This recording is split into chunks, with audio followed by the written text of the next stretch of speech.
The National Security Agency, or NSA, was first established in 1952, and Edward Snowden recently brought to light evidence showing that the super-secret spy agency has been listening in to the conversations of ordinary Americans by the millions. The NSA has had a history of running into public controversy over their surveillance programs. Back in 1972, an 11-member Senate committee uncovered evidence that the agency had been spying on ordinary Americans without warrants. Their targets back then, like the IRS scandal of today, included political opponents and dissidents as well as anti-war protesters. The Foreign Intelligence Surveillance Act of 1978 set up a special court through which intelligence agencies could obtain warrants which could not be issued through a traditional court. And starting in the early 1980s, and especially in the weeks and months following 9/11, restrictions were lifted on how the government could intercept communications without a warrant. The plight of governmental whistleblower Edward Snowden has brought the debate about the legitimate powers of such spy agencies to the forefront of public discussion. Our guest today, Richard Grove, first made a name for himself as a corporate whistleblower a decade ago. Welcome back, Richard, to WHDT World News. Thank you, Gary. Thank you for inviting me back again. Now, Richard, you wrote the movie State of Mind, The Psychology of Control. I should say you co-wrote it. And in it, you make the case that there exists a small group of people in control of governments nationwide. Could you tell us a little bit about who you believe is actually at the controls of governments around the world and how you came to uncover these findings? Well, the great thing about what I've learned is that other people had discovered this before me. So really, I wouldn't be talking about anything original that I've discovered. I read some books. And it just so happens that there's some very credible books by authors like Carol Quigley or Dr. Anthony Sutton, or even more recently by Oxford professor Neil Ferguson. And what you can learn about the true nature of World War I and World War II and the Cold War is a very different story than what we're given in public schools here in America. And so what you see is, the overall summary of that history is that after America fought for its freedom against Britain, the empire never forgets, and the British slowly indoctrinated us with their culture such that they formed an Anglo-American establishment in the 20th century. And it was based around a very famous, or I hope to be more famous, secret society that's told in the story of Tragedy and Hope, The History of the World in Our Time by Carol Quigley. Now tell us a little bit about your role in the companies where you were working in 2003 and the information that you uncovered concerning the coming fiscal crash, and what surprised you most about being a whistleblower? Well, what surprised me most about being a whistleblower is that the activities that I encountered in the corporate world were, again, very much distinct and different and contrastingly shocking to what I was taught about in college. So I hadn't read many books at the time, and kind of the reason I got interested in reading a lot of good history books 10 years ago was that what I encountered in selling regulatory software that was mandated by our Congress to protect the citizens of this country from financial fraud, that software had a backdoor that allowed massive amounts of illicit trading, money laundering, all sorts of caustic fiscal activities that led up to the current and ongoing depression.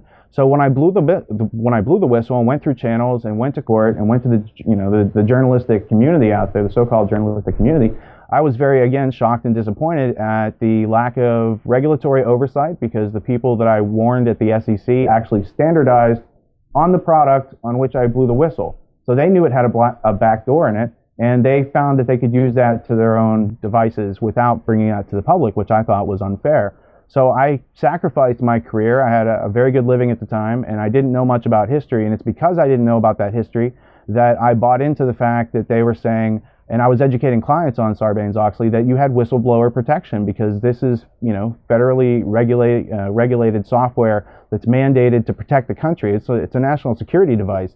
And when I found out that that national security device had a backdoor in it, that's like a prophylactic with a hole in it. It is not keeping you safe, even though you might think it is at the time. You're going to find out later that you didn't get that situation knowingly, and that somebody's purposely poking holes in our software that's supposed to keep the country safe, and the regulatory agencies that are supposed to keep us safe, and the so-called corporate media outlets that are supposed to tell you.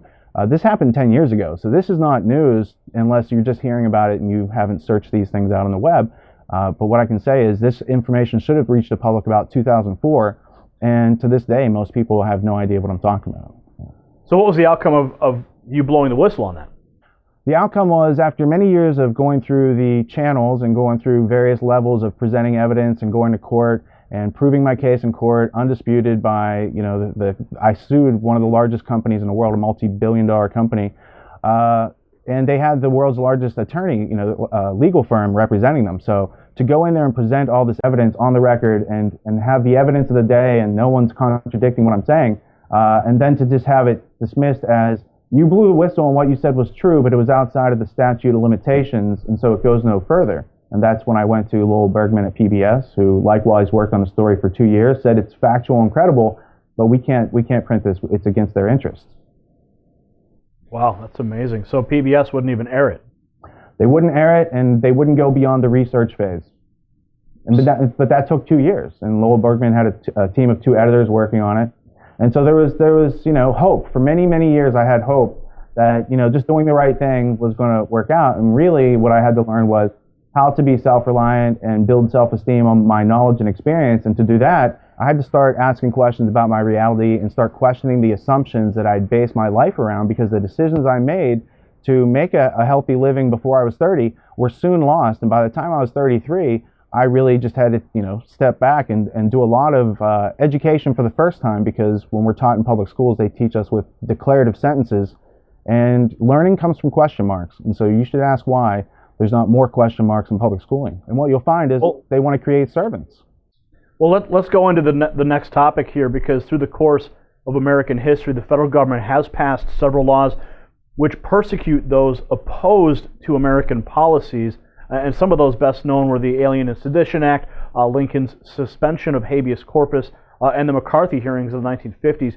Could you tell us what changes in national surveillance policies have had the greatest impact on liberties in the United States throughout our nation's history? Well, I really think the Alien and Sedition Act, there was another act around 1917, 1918. But these are, really, it goes all the way back to George Washington if you really want to get into the history. But in the 20th century, things that are relevant to people who are living today, what you see is a policy of starting to suppress journalists and to censor stories that were inconvenient to the truths, quote unquote truths, that the government was trying to, throw out there to build support for a war, which it very much wanted and benefited from, along with its British partners. So when you see the story of World War I through Versailles and you move up through World War II, there's the Red Scares and there's this communist element, but really what they were talking about goes unidentified. When JFK is talking about secret societies in his speech, he's not referring to communism as many people would try to have you believe.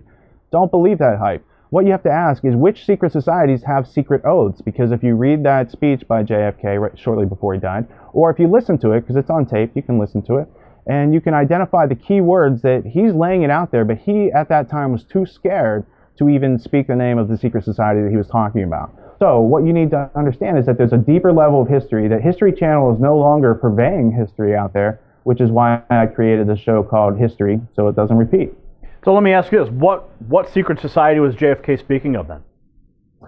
Well, I think you would have to look deeper into history, and this isn't my belief. I don't express beliefs, I just reflect what I've seen on the evidentiary landscape that's out there, the archives and the records that are out there. So again, I would point to scholars like Anthony Sutton or Carol Quigley, and what you're looking at is called the Anglo-American Establishment. It's out of the Cecil Rhodes' Last Will and Testament. So Cecil Rhodes was an Oxford graduate funded by Lord Rothschild or Baron Rothschild back in the 1860s to go to South Africa to initiate apartheid and concentration camps and gold and diamond mining. The cartel, the worldwide cartel known as De Beers, which is a monopoly and cannot operate legally in America, was the company of Cecil Rhodes, which he left back to the Rothschilds and created the Rhodes Scholarships, which operates out of All Souls College in Oxford.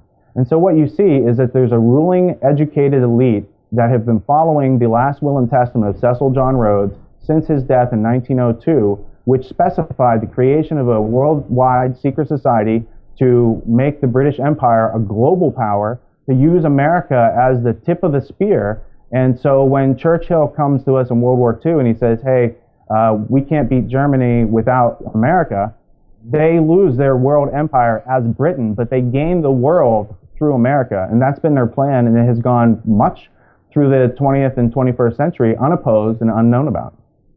Fascinating discussion. That's why I named my operation Tragedy and Hope, because if you're going to have a media operation that gives out commercial-free media to the public, and it's based in history, the single thread of history that you can follow through here is in one book. Now, it's a big book, and I could recommend some books that are entry-level books to help you understand what's in Tragedy and Hope, A History of the World in Our Time. But essentially, that is a book with so many connections that go out to a verifiable, coherent reality that this is a finite planet. There is only so many people with this agenda, and here's the history of that. And it really was written for an elite upper class in this country. And when Macmillan found it was being published to the public, Macmillan had a new owner at that time, and they destroyed the plates of the book. And Quigley himself says it was a conspiracy. And in his 1974 interview with Rudy Maxa, I believe it is, from the New York Times, he elaborates how they lied to him and told him that, it was out of circulation or this sort of thing, but not that they had destroyed the plates. They said it was out of print and they didn't have enough orders to put it back in print. So even Quigley himself, recognizes that this is a conspiracy beyond his grasp at the time in 1966 when he wrote this famous textbook. Now let's shift gears to the NSA, because many people are now becoming aware of how commonly that they are actually being listened to by the NSA and other agencies and corporations. Many people don't even seem fazed by the evidence unearthed by Edward Snowden. What do you think these people would be most surprised to learn about the actions of that agency's functions or other agencies that are doing eavesdropping? Well, first off, I think that as a whistleblower, it's common knowledge, I think, that our worst fear is not, running up against the opposition or death or any of those things. It's that the information we'll disclose, or we have disclosed, goes out there and people don't change their behavior. After Snowden says, here's the slides, it shows Microsoft, Yahoo, Skype, all these companies that you know and trust and share your private data with your passwords, everything. They have unlimited access. If you don't change your behavior after being faced with that situation, they kind of know they got us on the ropes. Because look, we can tell people that they're being spied on and they're not changing their behavior. But in truth, it goes back to about 1974, a great interview with Russell Tice. There's several interviews with Russell Tice who explains, look, here's the pattern of action from 1974 to 2013 and how that escalated in technology. But really, you could go back to 1968, 69, and 70, when Zbigniew Brzezinski is writing his book Between Two Ages, America and the Technotronic Age, and that means the post-industrial world. They were planning out what would they need to do to harness all these human resources who are no longer needed in industrial society. And they said, we need to collect a lot of information, we need to develop a lot of technology. So the cybernetics that Brzezinski is talking about in 1970 that attracted, David Rockefeller to say, hey, be my partner and create the Trilateral Commission to bring about this world government. So there's all these different working groups, but that plan has been steadily progressing, and the inclusion of cybernetics, the smart grid, any type of technology that's collecting information on you is dangerous, and let me tell you why. When I worked in 2003 for a company called Panacea, P-A-N-A-C-Y-A, we sold artificial intelligence software to the world's largest financial institutions to watch over, to spy on everything in their grid, to tell them before a server would crash, and these sort of trivial things to people playing at home. But in reality, when our government is developing through private companies this artificial intelligence software, what is its purpose? It needs a lot of data to chew on, to learn from, and to accurately predict the future. Oh, let's give it some food sources like Google, Facebook, Twitter, all these social media networks that have been stealing our data. That they have the technology in the intelligence community, certainly beyond the capacity of the little private company that had 30 people that I worked at. So you have to ask the question, they've been developing this technology far before 9/11, before the terrorist threats, right? So you have to ask the question, is all this budgetary money going to defense and keeping us safe and intelligence community spying on us? Is all that to keep us safe from terrorists? Or could it be to surveil human resources, to predict our behavior, to control us, so that we could be used in some very anti-America agendas, very anti-American agendas around the world? You recently made a film called The Psychology of Control. What inspired you to make that film, and what is your primary goal in creating the film? Well, the first thing I have to say is it's a co-production between our organization, Tragedy and Hope, and Free Mind Films, who had made OKC 1995, about the Murrah Federal Building being bombed. So it was their second production. They had me on the list of people to interview for the film because I had done a great deal of research and reading into outside of MK Ultra, how this all, MK Ultra, in my opinion, in State of Mind, MK Ultra is featured. It's just a sub-project of the CIA, and what I focus on is the CIA and the folks who funded and used the CIA as their private police force. So from a historical perspective, after they interviewed me, they decided that the movie was much broader than they had first scoped out, and they wanted to include this other information about Cecil Rhodes and the Council on Foreign Relations and a Pilgrim Society, and touch on some of these working groups so that people could see MK Ultra is not just something that they did in the past to other people with electrodes and black and white films. It is very much in action today, because what they learned from those activities have taken on other covert forms through surveillance to collect the activity of human beings, to build psychological profiles on them, to know how to make them submit, to apply pressure in various ways without sticking a gun in your face. And so they're just refining their art of controlling us like automatons, and really what we can do to fight back. The message of the movie is to put question marks in your mind and start asking questions, finding substantial answers, because that can break up the stimulus response, operant conditioning that psychological warfare depends on. And so if you think you're being exposed to propaganda, you have to start asking questions. Well, Richard, let's talk about that, the propaganda, the conditioning, because John Taylor Gatto and a growing number of people now believe that the purposes of mandatory public education is actually to dumb down the population, not to educate the masses. What would you say to those who make the case that such compulsory public education is necessary in an increasingly technological world? I would say congratulations for asking a great question. Here's an excellent answer. It's not the belief of John Taylor Gatto. It's John who went out and read through 500 books of the past 200 years to find out what are the. Richard, let me jump in there real quick. Okay. For our viewers, could you tell them who John Taylor Gatto is, please? John Taylor Gatto was one of the most famous school teachers in the world. He was twice awarded the New York City and New York State School Teacher of the Year award. He also resigned famously on the op-ed page of the Wall Street Journal, saying that he refused to hurt children through the schooling system, through the Prussian education system that creates servants and slaves and not free individuals who know how to think for themselves and solve their own problems. So instead of being a school teacher who was creating autonomous individuals, they wanted him, as a school teacher who creates autonomous individuals, to sit inside a system that breaks individuals, and to use him as marketing to say, look, this system works. Look at what he does with kids from Harlem and these other kids that were so-called underprivileged who are doing Shakespeare plays, right? Things that were in the school system beyond their capacity. He's like, no, these kids have the capacity. And so after being frustrated, he blew the whistle, I think it was in 1991 or 1992, and started writing books. His most famous is The Underground History of American Education. It is a must-have. If you have children and they are in the school system, you have to have this book.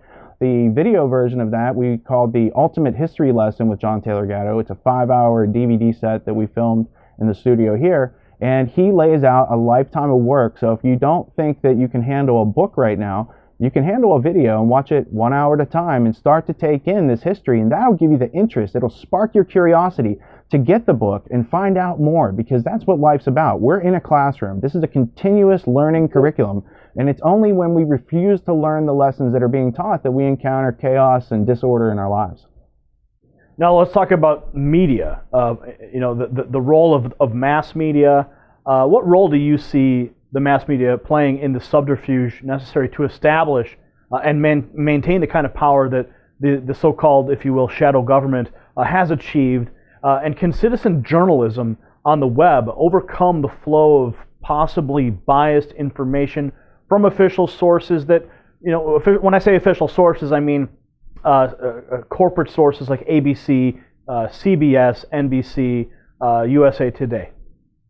Well, that again is a great question. I'm going to take the second part first. I'm going to say citizen journalism, independent journalism, is the only way to handle this problem, because here's my example. In 1918, United States Congressman Oscar Callaway said on congressional record that 25 of the largest print news companies in America were controlled by this roundtable group that I described before, a function of Cecil Rhodes' last will and testament. Now, that was 1918. You could say that's a long time ago. I don't know about that. Well, let's go to something we're familiar with. Operation Mockingbird went from the 1950s into the 1970s. it involved Ben Bradley and Eugene Meyer and Katharine Graham of the Washington Post and Cord Meyer, who was the son of the owner of the Washington Post. And so when you look into something like Operation Mockingbird, which is featured in State of Mind, The Psychology of Control, when you get into that, just read the Wikipedia page. Your mind will be blown that the CIA was playing America like a Wurlitzer organ. In fact, there's a great book from Harvard by Hugh Wilford called The Mighty Wurlitzer, How the CIA Played America. And it describes how the CIA undermined feminism and used TV and media propaganda to shape America in an image which was very un-American and to make people love their servitude the whole time. Now let's shift gears to Syria. Okay, President Obama has made no secret of his support for the rebels in Syria. We've even seen photographs with John McCain posing with alleged Al-Qaeda rebels. Now reports have American missiles and other supplies heading to the rebel forces there, supplied by the Central Intelligence Agency. What kind of dealings do you imagine are going on behind the scenes to supply such equipment, and why do you think that our government is supporting rebel forces that include alleged Al-Qaeda members? Well, I think it would probably be irresponsible for me to share on air what I imagine. It's not really relevant to anybody, but here's the facts. The group we know as Al-Qaeda that's leading this global war on terror is a front group for the Anglo-American establishment. It always has been. It's been run by the CIA and MI6, and there's tons of history on it. It's very fascinating. We could get into that in a whole nother show. But this whole deal with Syria, again, the CIA comes in because what you find out is after the Benghazi attack and after I watched the C-SPAN testimonies and learned as much as I could about it to form an objective, accurate opinion, or at least be able to demonstrate through evidence, what you find is that the security team guarding our ambassador at our embassy were Libyan nationals who were part of Al-Qaeda. They had high levels of security knowledge, such as they could breach the safe room in the embassy.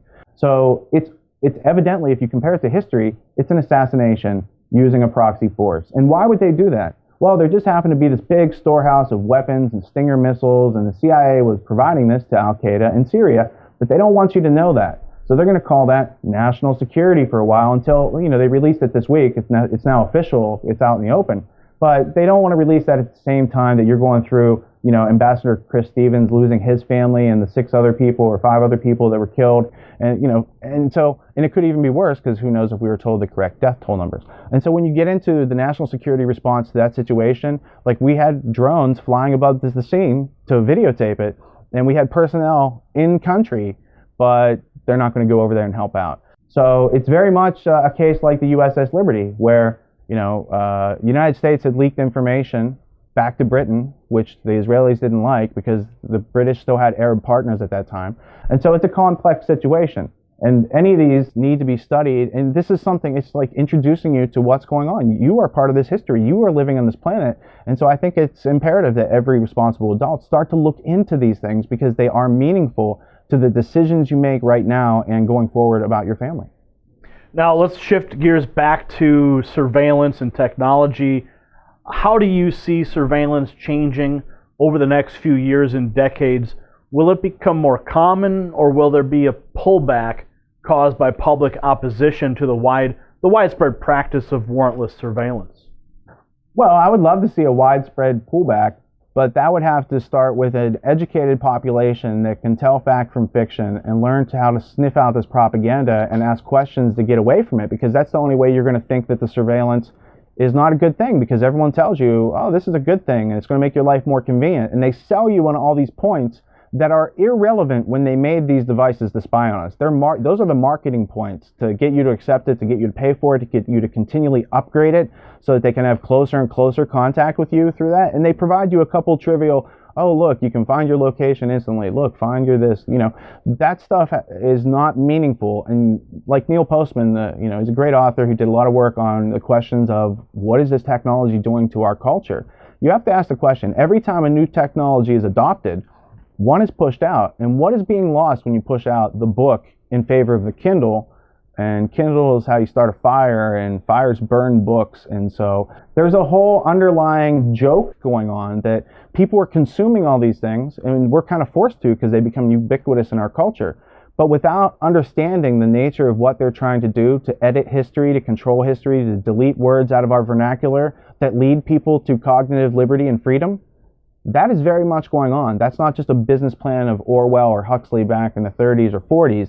That is very much in process today. It's very credible, and all people have to do is start reprioritizing some of their time, their habitual time that they're wasting every day, and start building some knowledge, such as I try to do every day, just bit by bit. It's interesting, it's fascinating, it doesn't seem like work, and it helps you live your life in a more non-contradictory way. Now, Richard, one of the primary mechanisms for change in a democracy or republic is supposed to be voting. If you don't like policies, you're supposed to be able to change your leaders. But if a group of mega corporations and non-governmental organizations really holds the reins of power, or even the technology at the touchscreen voting booths, what can be done for the people to regain control of our destinies? Well, again, if you're interested in voting and elections, let's look into that process. I would investigate the Electoral College, because really what it means is the people who vote for president don't know you, and they're not necessarily counting your vote. They're going to vote irrespective because they've been chosen to be there. Special people are in the Electoral College, and we're not in it. So I think it's kind of trivial to go out and participate in something where there's no cause and effect left. They've broken the chain of cause and effect between your vote and the result of the presidency. So take that extra time that you would spend supporting one of these broken candidates that represent non-views at this point of America. They're very much internationalists. Their goal is to suck the wealth of this country and to use this country and to dirty and sully its reputation and to counter out any integrity that we had ever built in the 1900s or in the 1700s.